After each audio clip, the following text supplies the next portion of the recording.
should be crystal clear. 3 million condo unit at Jade Tower 1 from Globe-based Shadi.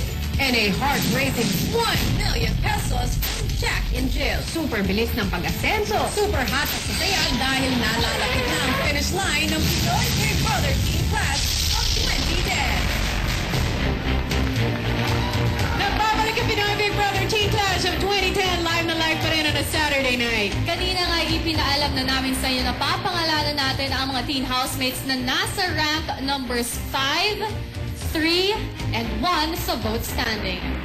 At eto na ngayon ang kanilang mga pangalan. Ang pangalan ng teen housemate na nasa rank number 5 ay si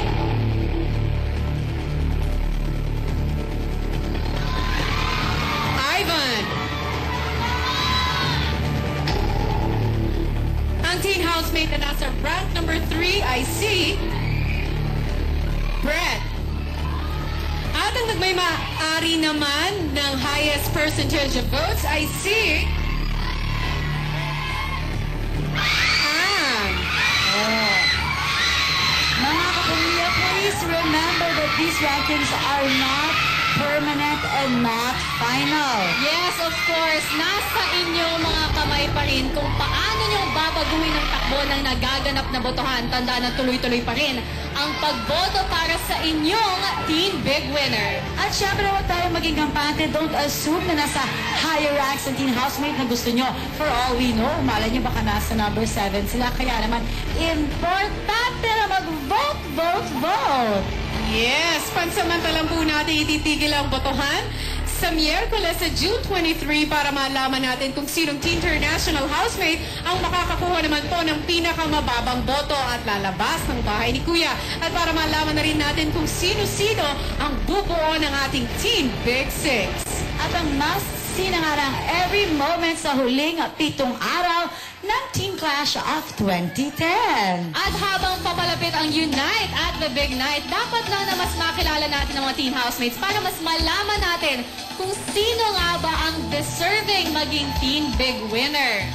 At syempre, ang mas malalim na pagkilalang ito ay sisimulan natin bukas. Narito muna ang aming unang patikim. Sa mga nalalabing araw ng teen housemates sa loob ng bahay ni Kuya, maghahanda sa kakaibang klase ng mga revelasyon.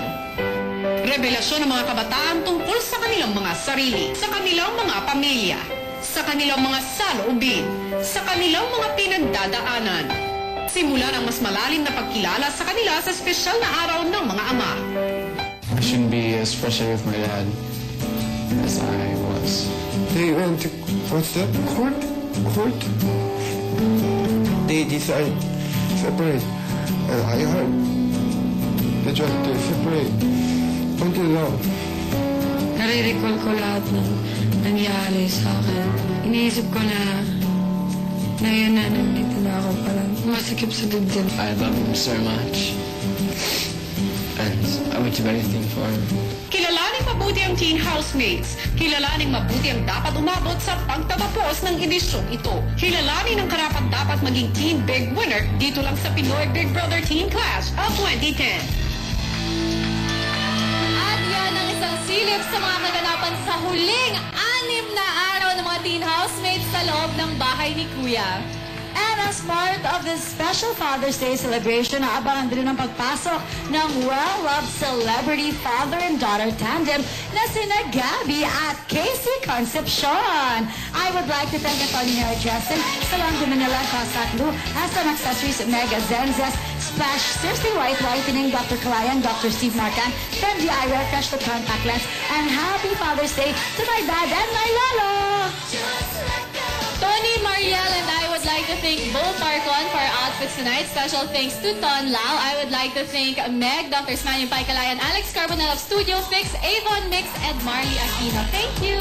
Nais ko naman po pasalamatan ng Shapes, Faces, and Curves Dental Arts, Merrill Shoes, Wave, Bigger Lie, Race, Placenta, Modest, SM Accessories, Fresh Look Contact Lenses, Macy and Onyok for my hair and makeup. Huwag na huwag kayong BBTO. Dito pa rin sa nagisang teleserye ng Kabataang Pinoy.